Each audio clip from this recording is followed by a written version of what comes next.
എല്ലാവർക്കും സുഖമാണെന്ന് വിശ്വസിക്കുന്നു. പാസ്പോർട്ടിനുള്ള അപേക്ഷാ ഫീസ് കേന്ദ്ര സർക്കാർ കുത്തനെ വർദ്ധിപ്പിച്ചു. ജൂലൈ 1 മുതൽ ഇത് പ്രാബല്യത്തിൽ വരും. നിലവിലുള്ള 36 പേജുള്ള പാസ്പോർട്ടിന് 1500 രൂപ എന്നുള്ളത് 2500 വർദ്ധിപ്പിച്ചു. 60 പേജുള്ള പാസ്പോർട്ടിന് 3500 നിന്നും 6000 രൂപയാക്കിയും വർദ്ധിപ്പിച്ചിട്ടുണ്ട്. 36 പേജുള്ള തൽക്കാൽ പാസ്പോർട്ടിന് 1500 നിന്നും 3500 രൂപയാക്കിയിട്ടും വർദ്ധിപ്പിച്ചിട്ടുണ്ട്.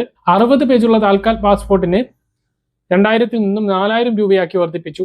പുതുക്കിയ ഫീസ് പ്രകാരം നഷ്ടപ്പെട്ടതോ കേടായതോ ആയിട്ടുള്ള 36 പേജുള്ള പാസ്പോർട്ട് പുതുക്കുന്നതിനും 5000 രൂപയും തൽക്കാൽ നിരക്ക് 6000 രൂപയാക്കിയും വർദ്ധിപ്പിച്ചിട്ടുണ്ട്.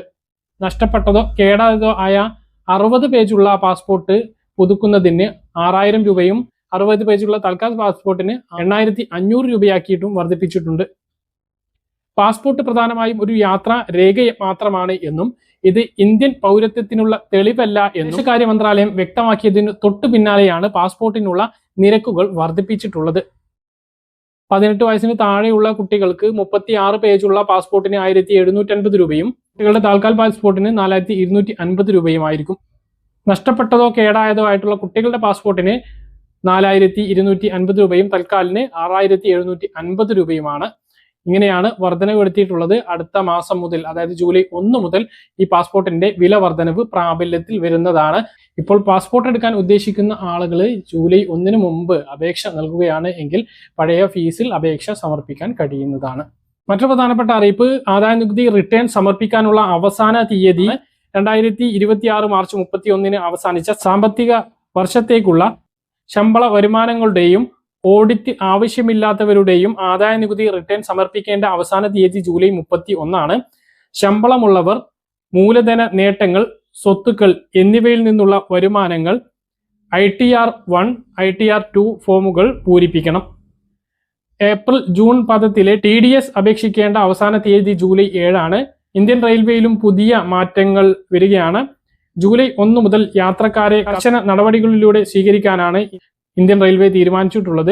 ടിക്കറ്റ് ഇല്ലാതെ യാത്ര ചെയ്യുന്നതിനുള്ള കുറഞ്ഞ പിഴ 250 നിന്നും 500 രൂപയാക്കിയും ഉയർത്തിയിട്ടുണ്ട്. സ്ത്രീകൾക്കായി സംവരണം ചെയ്ത കോച്ചുകളിൽ യാത്ര ചെയ്യുന്ന പുരുഷന്മാർക്ക് 2500 രൂപ വരെ പിഴ ഈടാക്കും. ഒരാളുടെ ടിക്കറ്റിൽ യാത്ര ചെയ്യുന്നത് കണ്ടെത്തിയാൽ ഉയർന്ന പിഴ ഈടാക്കും. എത്രയാണ് എന്ന് ഇപ്പോൾ വ്യക്തമാക്കിയിട്ടില്ല.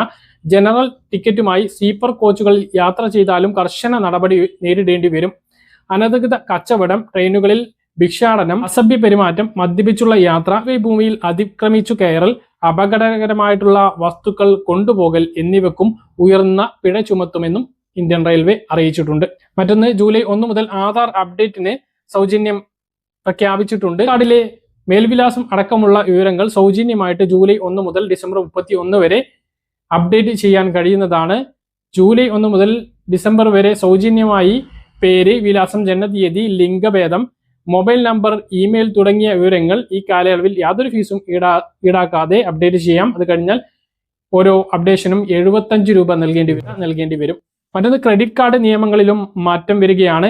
HDFC ബാങ്ക് സ്വകാര്യ ഗോൾഡ് കാർഡ് ഉപയോഗിക്കുന്നവർക്ക് വിമാനത്താവളങ്ങളിൽ ലോഞ്ച് സൗകര്യം ലഭിക്കുന്നതിന് 60,000 രൂപ ചെലവഴിച്ചിരിക്കണം എന്ന പുതിയ നിബന്ധന നിലവിൽ വന്നു. സിറ്റി ബാങ്ക് ക്രെഡിറ്റ് കാർഡുകൾ ജൂലൈ 15 കൂടിയിട്ട് ആക്സിസ് ബാങ്കിലേക്ക് മാറും. കാർഡ് നമ്പർ, പിൻ കാലാവധി, CVV നമ്പർ എന്നിവയിൽ മാറ്റമുണ്ടാകില്ല. എന്നാൽ ആക്സിസ് ബാങ്കിന്റെ പലിശ നിരക്കുകളെ ഇത് ബാധിക്കുക തന്നെ ചെയ്യും. യെസ് ബാങ്കിലും മാറ്റങ്ങളുണ്ട്. യെസ് ബാങ്കിന്റെ ക്രെഡിറ്റ് കാർഡ് ഉപയോഗിക്കുന്നവർക്ക് സൗജന്യ എയർപോർട്ട് ലോഞ്ചിങ് സൗകര്യം ലഭ്യമാകാൻ ഓരോ പാദത്തിലും 35,000 രൂപ ചെലവഴിച്ചിരിക്കണം. നേരത്തെ ഇത് 10,000 രൂപയായിരുന്നു. HDFC ബാങ്കിന്റെ ഇതിലും മാറ്റമുണ്ട്. സർക്കാർ പേയ്മെന്റുകൾ, ഇൻഷുറൻസ് പ്രീമിയം, ഇന്ധന പർച്ചേസ്, യൂട്ടിലിറ്റി പേയ്മെന്റുകൾ എന്നിവയ്ക്ക് ജൂലൈ 1 മുതൽ റിവാർഡ് പോയിന്റുകൾ ലഭിക്കില്ല എന്നും HDFCയും വ്യക്തമാക്കി. എന്ന കാര്യങ്ങൾ കൃത്യമായിട്ട് മനസ്സിലാണെന്ന് വരുന്നു. ഇതുപോലെ ഇൻഫർമേഷൻ ലഭിക്കാൻ ചാനൽ സബ്സ്ക്രൈബ് ചെയ്യുക, ബെൽ ഐക്കൺ എനേബിൾ ചെയ്ത് നോക്കുക. മറ്റൊരു വീഡിയോയുമായി നമുക്ക് വീണ്ടും കാണാം. ദൂരേക്കും ബൈ.